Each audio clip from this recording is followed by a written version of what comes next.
মিথ্যা এক্ষেত্রে চিত্রচিৎ প্রসিকিউটর ট্রাইব্যুনালকে জানিয়েছে যে এটি সত্য কি মিথ্যা এটি নিরূপণের সময় চার্জ হিয়ারিং নয়। চার্জ হিয়ারিং হলো কোনো আইনগত সুস্পষ্ট ত্রুটি আছে কিনা। সত্য মিথ্যা নির্ধারণ হয় ট্রায়ালে। চার্জ ফ্রেম হলেই কেবল বিচার হবে কি হবে না সেটা নির্ধারণ করে। অতএব উনি যে অভিযোগ এনেছেন, উনি যে কথা বলেছেন যে অসত্য, সেটা নির্ধারণ হবে চার্জ ফ্রেম হয়, তারপরে বিচারিত। সেজন্য ওনার এই সাবমিশন গ্রহণযোগ্য নয়। এটি আমাদের আরেকটা ছিল হচ্ছে ওয়াইড স্প্রেড এবং সিস্টেমেটিক এই বিষয়টা নিয়ে তুলেছে।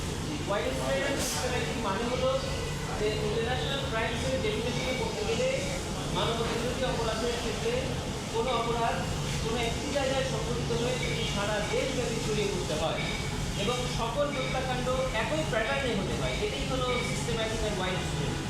এই ঘটনাটি ঘটে নাই মর্মে উনি বলেছেন।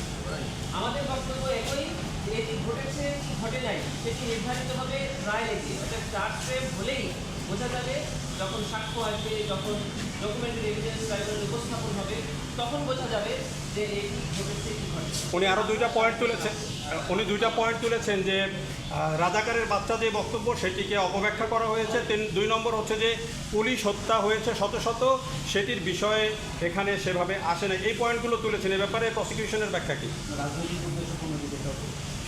আমাদের ব্যাখ্যা এটাই একই, সেটা হলো এটি সব কিছু নির্ধারণ হবে বিচারে এসে। এখনো বিচার আনুষ্ঠানিকভাবে শুরু হয়নি, বিচার শুরু হবে কাজ গঠনের মধ্যে। অর্থাৎ কাজ গঠন না হলে এই কথাগুলো উনি যে বলছেন বা আমরা যে কথাগুলো বলতে সেটা সত্য কি নয় সেটি নিরূপণ হবে বিচারে।